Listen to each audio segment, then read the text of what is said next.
en los últimos años a las universidades chinas. Y lo primero que hizo China fue eso, ¿no? Fortalecer sus universidades. Tan es así que Tsinghua, la Universidad de Tsinghua China es la octava en el mundo, ahora en el ranking, ¿verdad? Y la Universidad de Pekín está cerca de ahí, ¿no?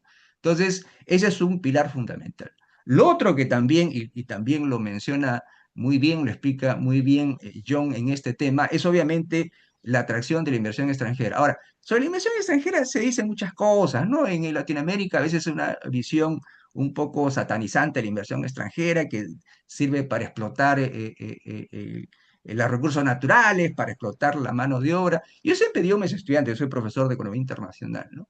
La inversión extranjera va a ser buena y mala, depende cómo uno lo trate, depende cómo uno lo direccione. En China lo utilizaron justamente al comienzo, en las zonas francas, para aprovechar la mano de obra barata china, industria de ensamblaje y producir para el exterior, ¿no? Obviamente, China quizás tiene algo que es muy difícil que otros países tengan, ¿no? La capacidad de manipular la inversión extranjera. Se le dijo, no, vengan acá a China, tenemos abundante mano de obra, pero primero asóciese con el Estado, porque yo quiero tu tecnología. No se lo dijeron así, obviamente, pero eso fue la intención, ¿verdad? Entonces, China direccionó la inversión extranjera para poder, primero, ganar divisas exportando o utilizando su mano de obra barata, hacer la transferencia tecnológica y aprender de ellos, ¿verdad? Entonces yo creo que la inversión extranjera tiene un rol muy importante que cumplir, depende de los países si ese papel va a ser bueno o malo. En el caso de China lo ha utilizado de una forma muy excepcional, ¿no?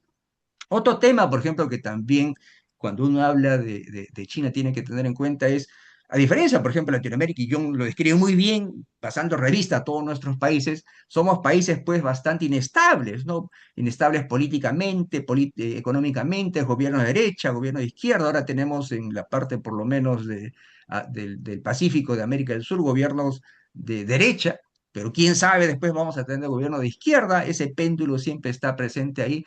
China es un, bueno, Chile tiene otra particularidad, no está gobernado por un partido comunista, un partido monolítico que ha estado mucho tiempo en el poder, pero si bien es eso, para algunos dicen, es una condición para que un país de desarrollo que tenga un gobierno fuerte, ¿no? Pero no es suficiente, ¿verdad? Nosotros hemos tenido gobiernos fuertes, pero o África o Asia han sido corruptos y han llevado su desarrollo a sus países, ¿no? El caso de China se combina con una situación muy especial, el Partido Comunista, ¿no?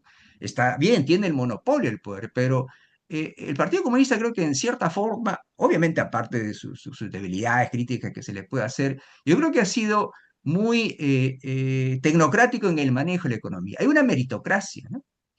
El Partido Comunista Chino es muy interesante. Cuando recién se formó en 1991, probablemente el 90% eran campesinos, obreros, muchos con poca educación o ninguna educación. Ahora, para ser miembro del Partido Comunista, si no tiene un grado universitario, no ingresa.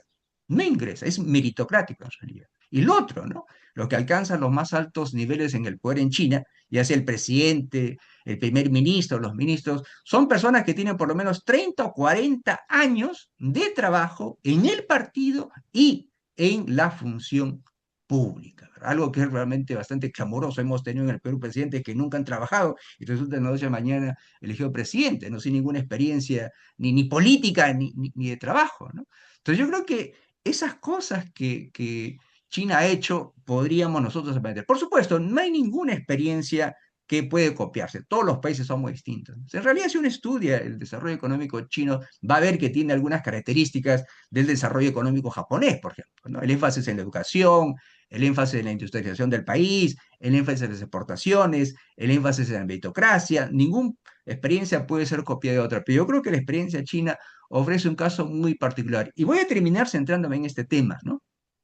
Miren, uno de los grandes desafíos de China en 1978 tenía casi 900 millones de habitantes. Era un país, pues, donde prácticamente la mayor parte de la población estaba en situación de pobreza y muchos en extrema pobreza, ¿no? Y como bien sabemos, y lo describe muy bien en su libro John, el año 2020 China decretó que en el país se eliminó la extrema pobreza. ¿Cómo lo hizo eso? Obviamente China era en el 90 un país eminentemente agrícola, la mayor parte de la población estaba en el campo, ¿verdad?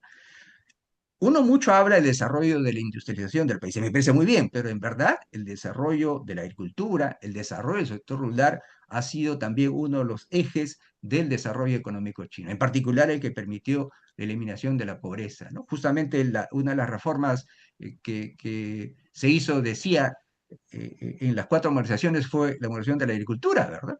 La agricultura antes de las reformas económicas era una agricultura cooperatizada. Deng Xiaoping dijo que los campesinos deben cultivar su propia tierra, la iniciativa privada debe estar ahí, los ayudó haciendo infraestructura, carretera para que saquen sus agriculturas, mejoró el precio que le pagaba a los campesinos.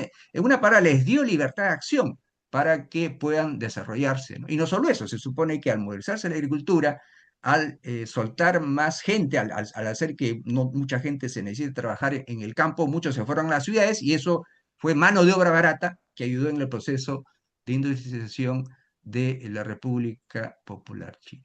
Termina entonces, este libro de Young es muy interesante, me alegro que haya sido publicado y es un libro creo que puede dar mucho para el debate y es un tema muy actual que creo que está en boga. Termino con esto, disculpen ya. Miren, yo estaba viendo la definición del ingreso medio, ¿no? Se supone que según el Banco Mundial, una economía que tiene más de 13.845 dólares es una economía de altos ingresos. Fíjense ustedes, de acuerdo al propio Banco Mundial, el PIB per cápita de China en el año 2025 fue de 13.862 dólares. Entonces, en teoría, China ya dio el primer paso para salir de la trampa del ingreso medio. Y creo yo que China va a seguir creciendo, ya no a 10% como antes, sino ahora 5%. Podemos discutir las razones de eso después, pero creo que China justamente ha dado ese salto de salir de la trampa del ingreso medio y es una lección que creo que el resto de los países podemos y deberíamos aprender. Gracias.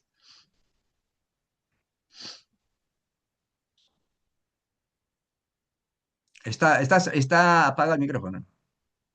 Muy bien. Perdón. Muchísimas gracias, decía, por sus valiosos y enriquecedores comentarios.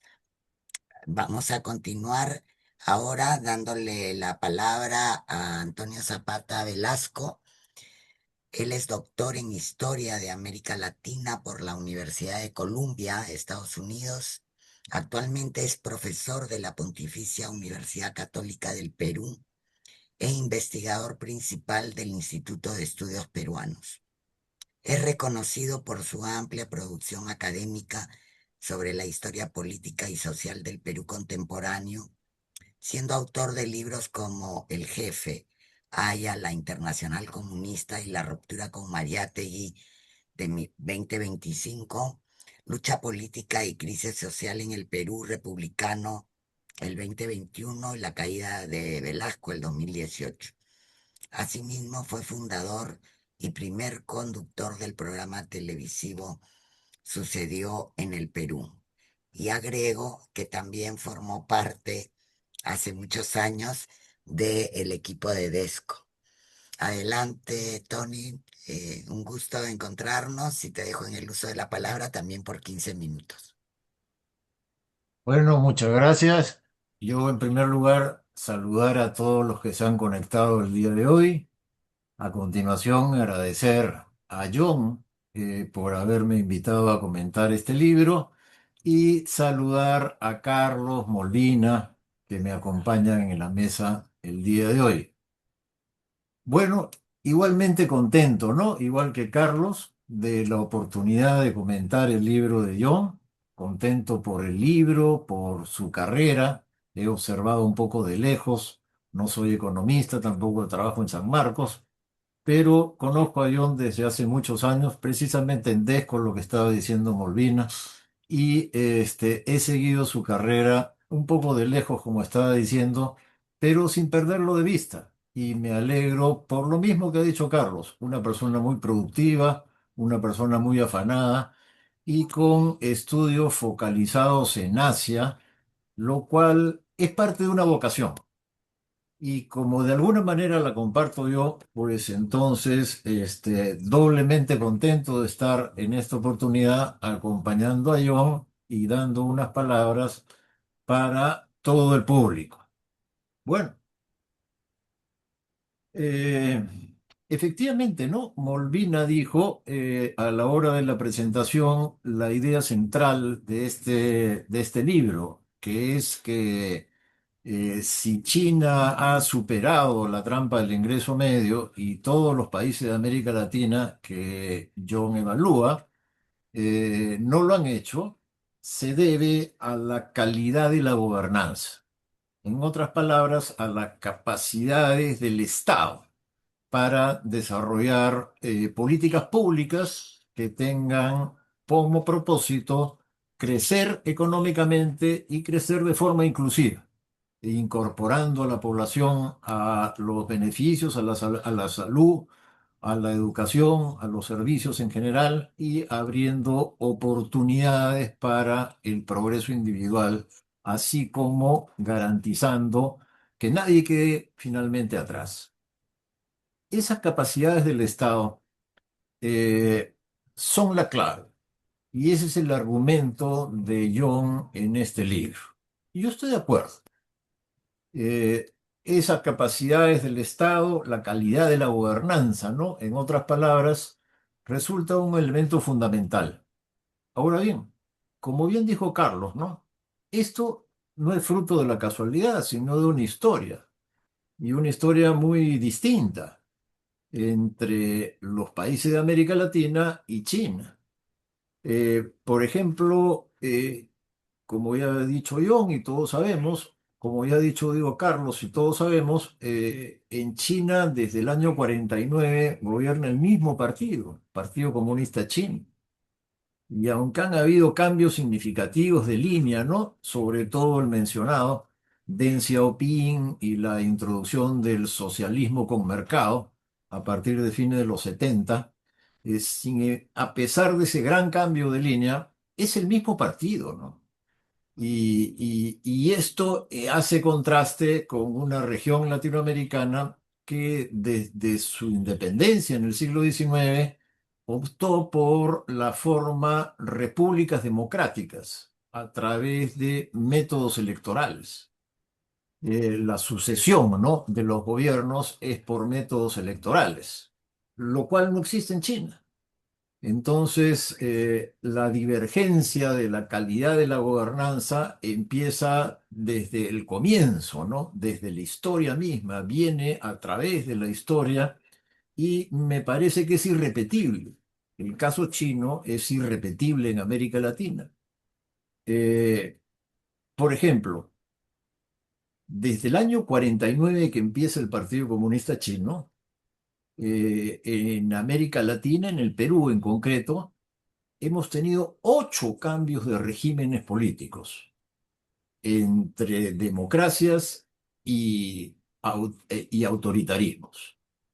El año 48 hubo un golpe de Estado y ese golpe de Estado de Odría terminó con un breve gobierno democrático que habíamos tenido.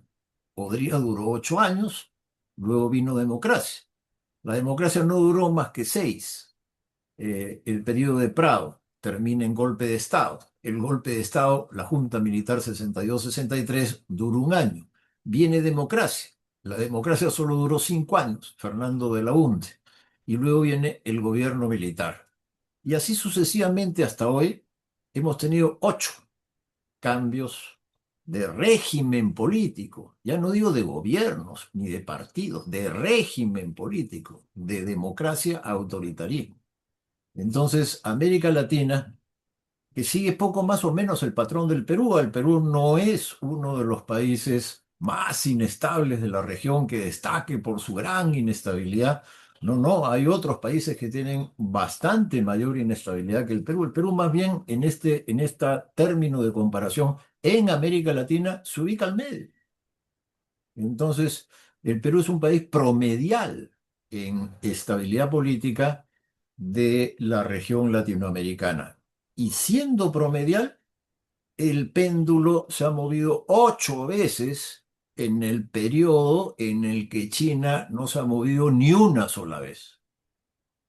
Entonces, ¿qué duda cabe que la capacidad del gobierno chino de tener planificación, proyectos a largo plazo, inversiones que se piensa fructificarán dentro de 10 años.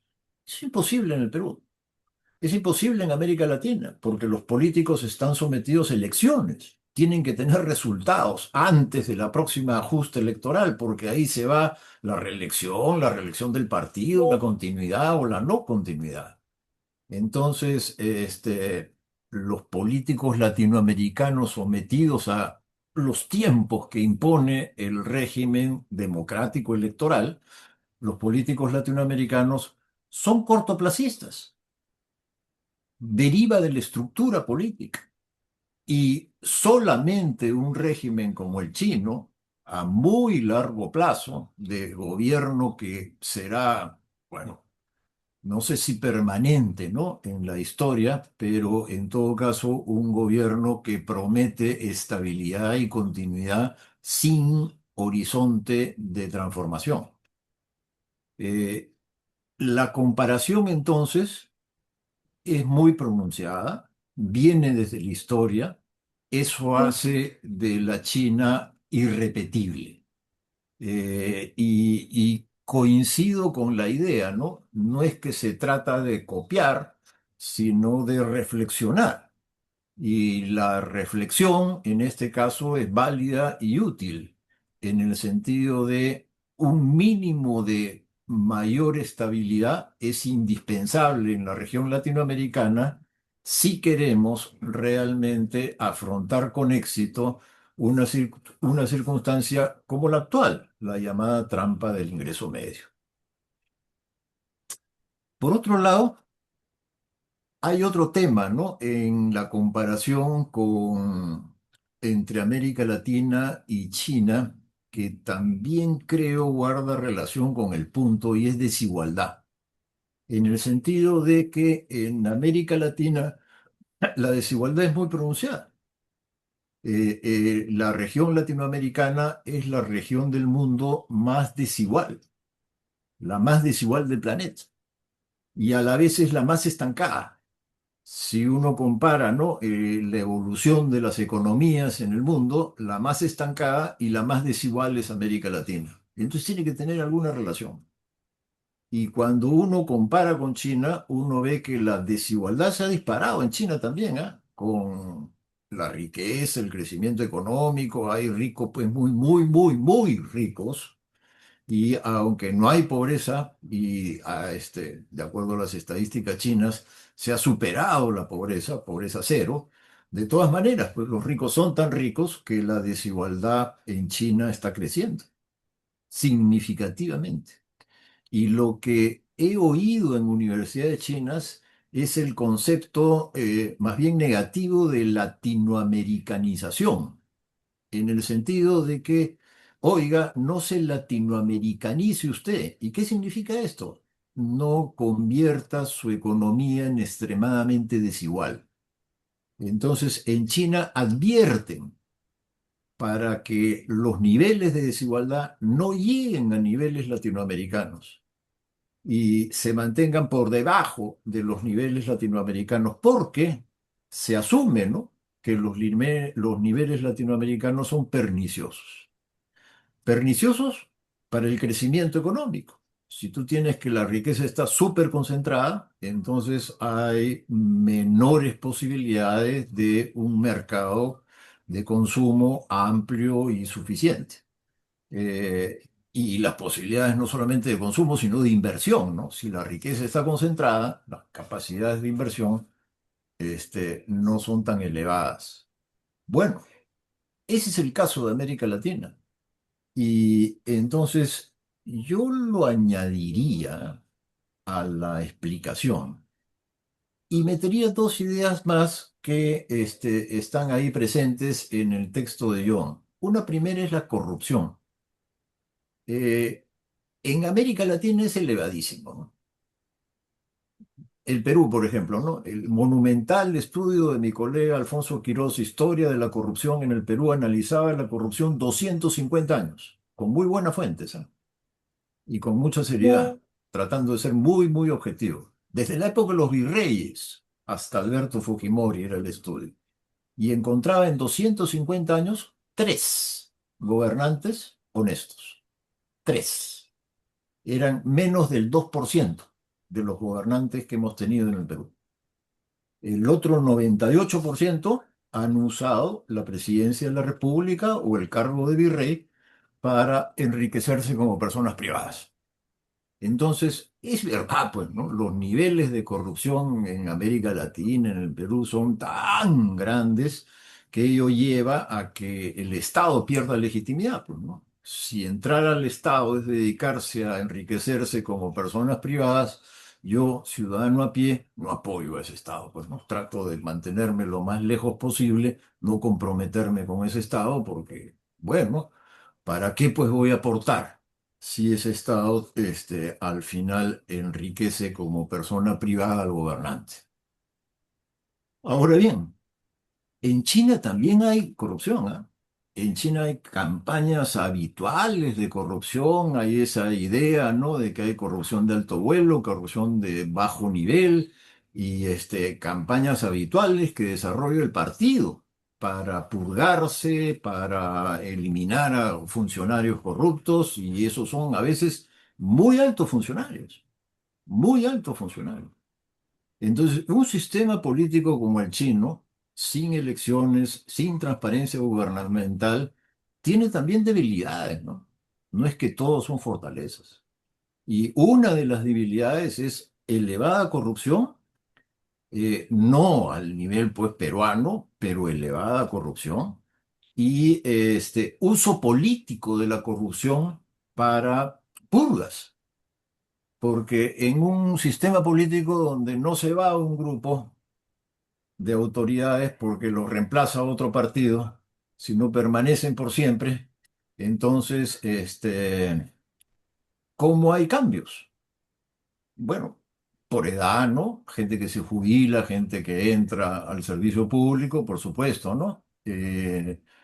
Pero ¿cómo hay grandes cambios?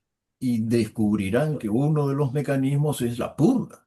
Hay constantemente purgas y son regulares y son un mecanismo que introduce pues mucha inestabilidad, porque introduce inseguridad en quien ejerce la autoridad.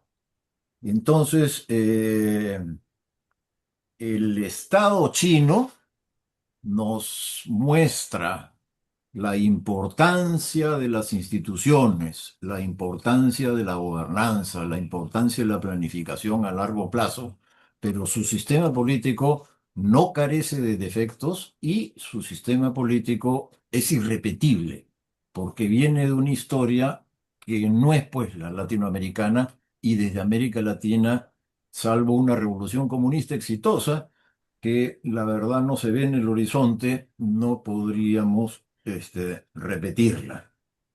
Quería introducir antes de terminar una idea extra al análisis, que es la siguiente. Visto estos temas ya no desde la política, sino desde la sociedad. Entonces, tenemos sociedades latinoamericanas muy desordenadas. La conocida tesis de Matos Mar sobre el Perú como una nación donde ha habido un desborde popular que ha puesto en jaque al Estado y el Estado es impotente, ¿no? Para contener, para encauzar unas energías sociales que se han desbordado. Eso no ocurre en China, ¿no?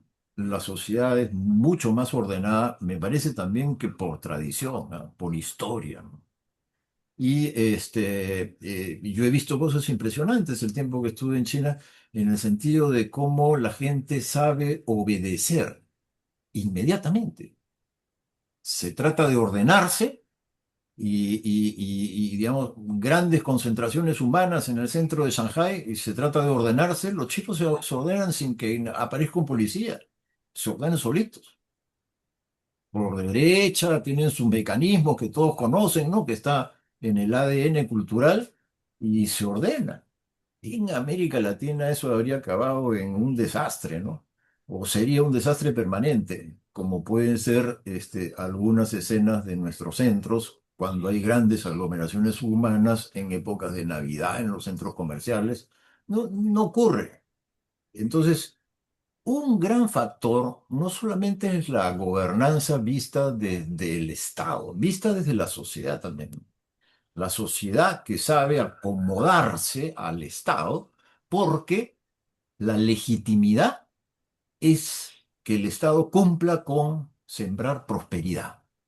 Esa es la base de la legitimidad.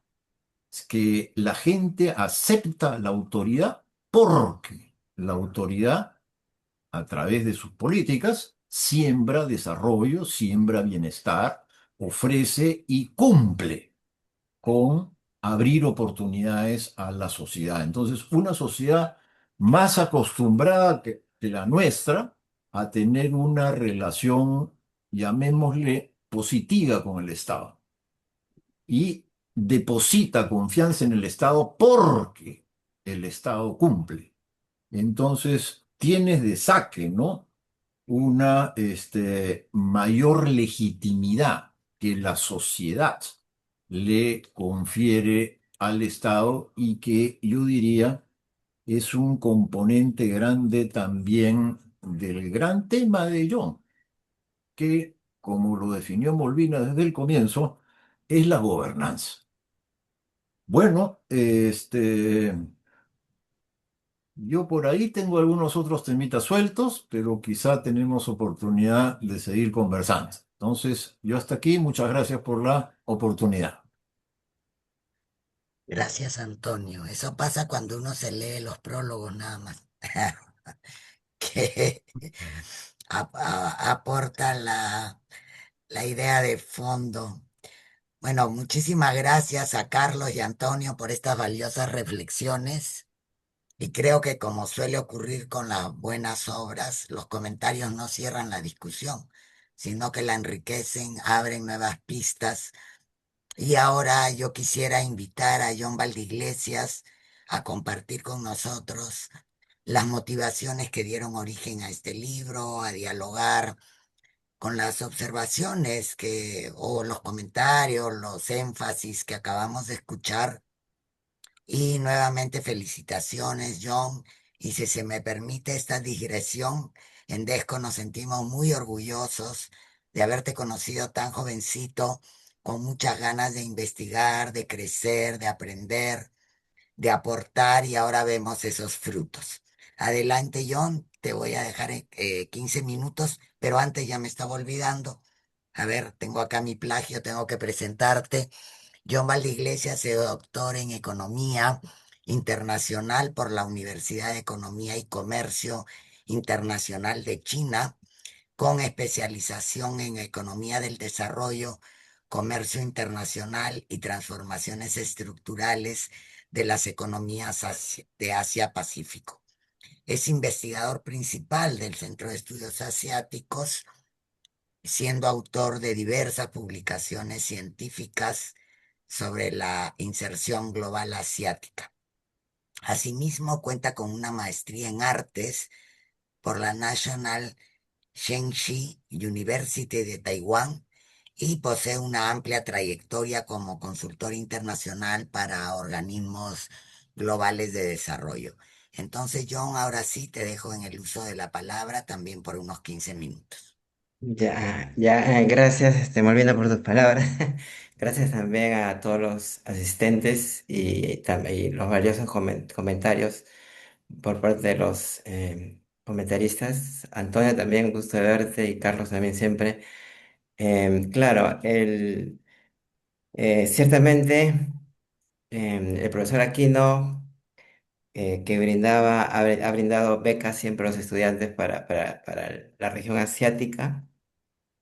Fue una oportunidad en el 2009 en el que partí a Taiwán. La maestría es una maestría en estudios asiáticos, con especialización en China, pero por el sistema británico le ponen todo lo que es sociales, le ponen arte, algo así, y todo lo que es matemáticas, le ponen ciencias, un sistema. Entonces, en esa maestría justamente aprendí todo sobre todos los países asiáticos, sobre todo desarrollados. Pero antes del 2009 conocí a Antonio Zapata en el Congreso, en la Comisión mega comisión Herrera, la poderosa comisión, y con Humberto Campodónico. Después nos fuimos a Desco, donde hicimos trabajos desde que yo egresé de la carrera hasta antes de irme a China sobre América Latina para CEPAL. Entonces, antes del 2009, con Humberto, todos los días prácticamente investigábamos sobre los países de América Latina, para CEPAL, para UNCTAD, para el Banco Mundial. Y a partir del 2009 tuve la oportunidad de conocer todos los países del Asia. Entonces ahí nace, digamos, esa comparación. El año 2009 en esa época, 2006, 2013, en donde ella ya estaba en Asia, había un crecimiento económico muy fuerte en Perú, un crecimiento económico envidiable en términos de cifras, envidiable para cualquier ciudadano del mundo que yo le contaba cuánto crecía el Perú, se sorprendía, ¿no? 8%, 7%, 9%, una cosa impresionante. Pero yo ya estaba en Asia y yo veía en los medios, que pueden ser las redes sociales, la realidad en el Perú, lo que recordaba, y veía la realidad en Asia, que no crecían tanto, pero eran desarrollados. Tenían menos crecimiento, pero tenían instituciones. Yo me hacía la pregunta, desde que llegué, yo notaba el bienestar, ¿no? El bienestar, digamos, humano, social. Y ahí, desde el primer momento que yo pisé Asia, tenía esa interrogante de ver la diferencia en por qué Perú crece tanto, pero no se disfruta hemos disfrutado para muchos latinos. Taiwán, Corea, es un paraíso.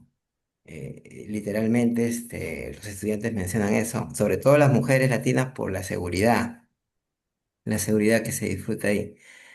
Entonces, las instituciones ya salían las instituciones, la gobernanza, todo lo que se ha dicho, ya salían como decimos los economistas, variables significativas, determinantes de esta diferencia.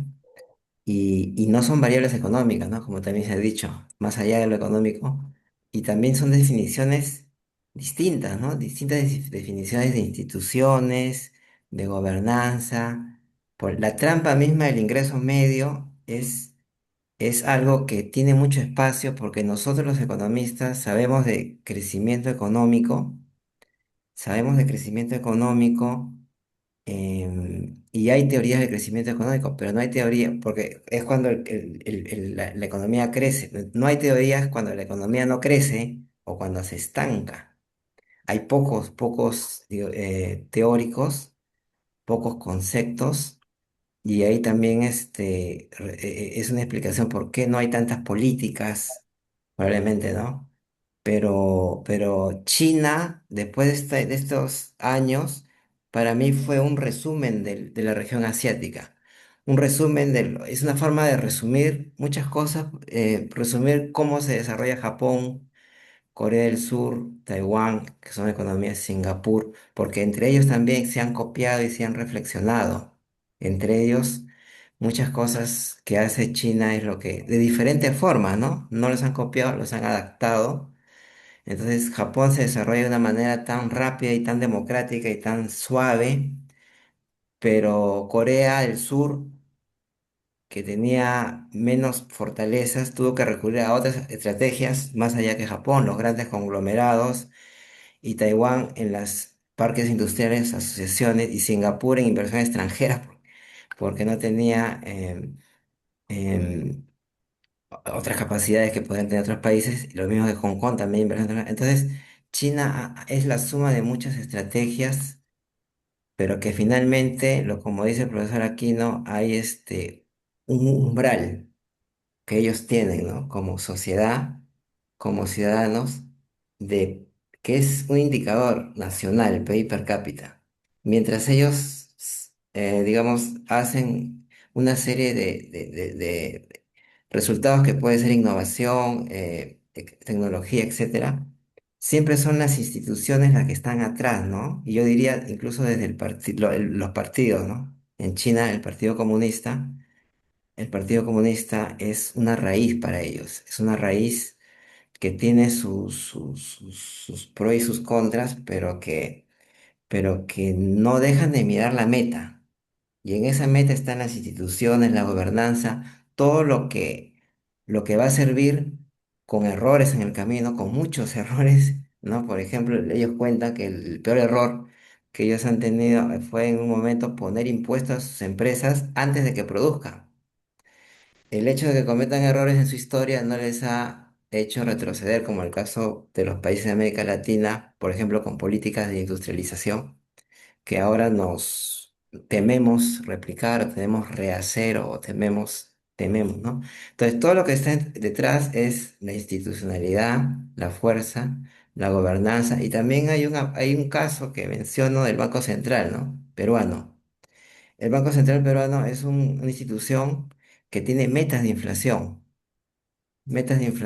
y tiene discrecionalidad, tiene meritocracia, tiene gobernanza. Entonces nosotros tenemos algo que probablemente en el caso asiático se tiene en mayor número y en mayor conciencia.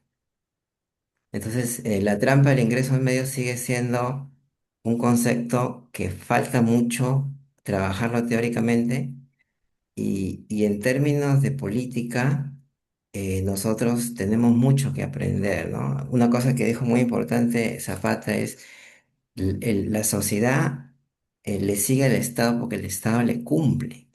Los que pueden ir a China en estos días pueden ver servicios públicos, zonas verdes, áreas verdes, seguridad, oportunidades, orden, ¿no? Cualquier emprendedor va a poder cumplimiento de contratos, progresar en ese marco, en ese marco.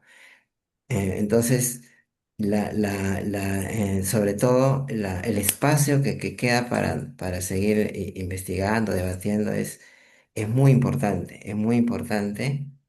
Y lo que se ha dicho también son aspectos muy importantes que quiero resaltar, como lo que dice el profesor Aquino, esos umbrales, ¿no? Esos umbrales, los ciudadanos asiáticos los tienen bastante presente desde que son estudiantes y marchan de manera. Entonces, la gobernanza no es algo perfecto, ¿no? Son errores, pero es algo permanente. Y esa legitimidad es muy importante, esa legitimidad que hay, es parte de lo que logra lo que ellos conocen como el colectivismo, ¿no? Entonces, las instituciones y la gobernanza sí necesitan de la sociedad, si no, no va a tener fuerzas. Y todas estas variables que están todavía de repente sueltas, se pueden seguir, como decimos los economistas, formalizando, sistematizando y ahí ver cómo sigue aportando a Perú, ¿no? Y a América Latina. Eso sería lo que quisiera resaltar y gracias nuevamente por todo, ¿no? Agradecer porque es un trabajo bastante también coordinado de la editora, la Universidad de San Marcos, el financiamiento, el Centro de Estudios Asiáticos y Logística DESCO, que tiene un gran prestigio en su editorial, los valiosos comentarios de los especialistas, todo eso hace que sin ninguno de estos elementos no es posible, ¿no? No fuera posible contar con un producto, una obra, un libro, ¿no? O sea, definitivamente agradecer a cada uno por sus aportes, ¿no? Muchas gracias, Molina, también por tu palabra. Igualmente. Gracias, gracias, John. Bueno, ya estamos al cierre y antes de concluir, quisiera agradecerte a ti, John, por compartir con nosotros el resultado de un trabajo de investigación y reflexión que tenemos que seguir discutiendo, ¿no? Es uno de los grandes desafíos para construir un desarrollo sostenible para nuestra América Latina. Mi agradecimiento también a nuestros comentaristas por enriquecer este diálogo con sus distintas perspectivas tan complementarias que han abonado a esta reflexión. bueno, a todas, a todos quienes nos han acompañado esta tarde, noche ya.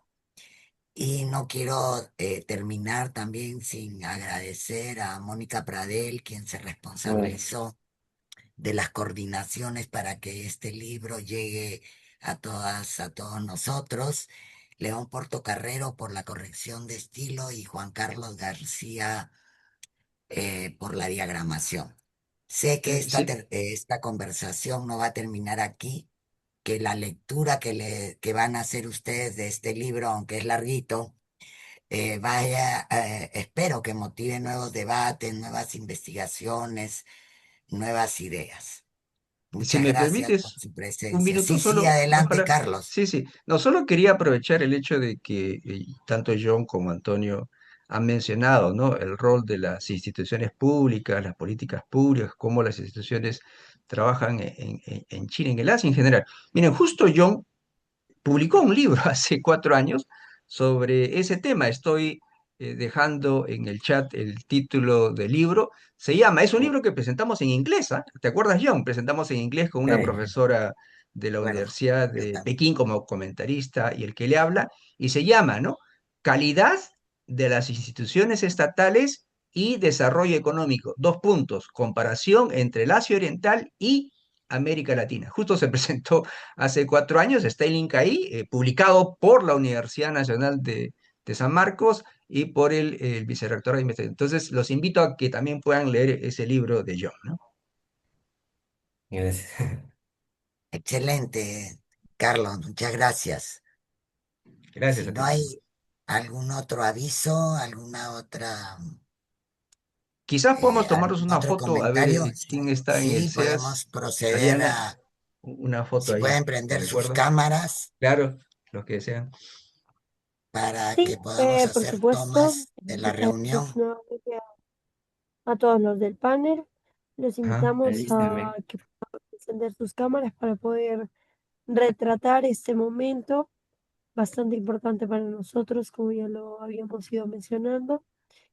Les damos un par de minutos, ¿les parece? Así todos tienen chance de prender la camarita.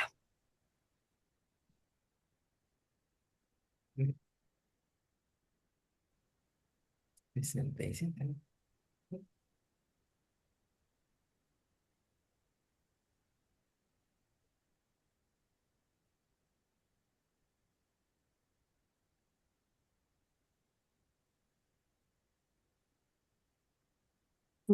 Bueno, ¿me ayudas, Ariana Falú, para poder retratar la cámara, la imagen?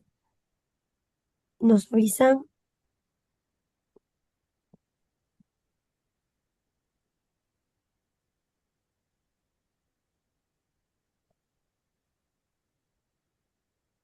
Listo. 3, 2, 1. Ok, tomemos otra. 3, 2, 1. Listo. Muchas gracias a todos nuevamente. Los invitamos a estar también atentos a las diferentes actividades que estamos realizando desde el Centro de Estudios Asiáticos. Ahora, casi al fin del mes, estamos haciendo también una conferencia sobre las relaciones en el Indo-Pacífico, junto a un profesor que nos acompaña del Centro de Estudios de las Relaciones Bilaterales entre Bangladesh y Perú. Así que, bueno, sigan al tanto en la página de redes de Centro de Estudios Asiáticos. Estamos en Facebook, Instagram, YouTube, TikTok, y Spotify. También tenemos un podcast de literatura asiática que recomendamos bastante eh, para revisar. Muchas gracias a todos, muchas gracias, estimada Molvina, profesor Aquino, profesor Antonio, y felicitaciones también al profesor John Iglesias por esta importante contribución a nuestro centro y sobre todo a nuestra comunidad universitaria. Que tengan buenas noches. Damos por concluido este Gracias.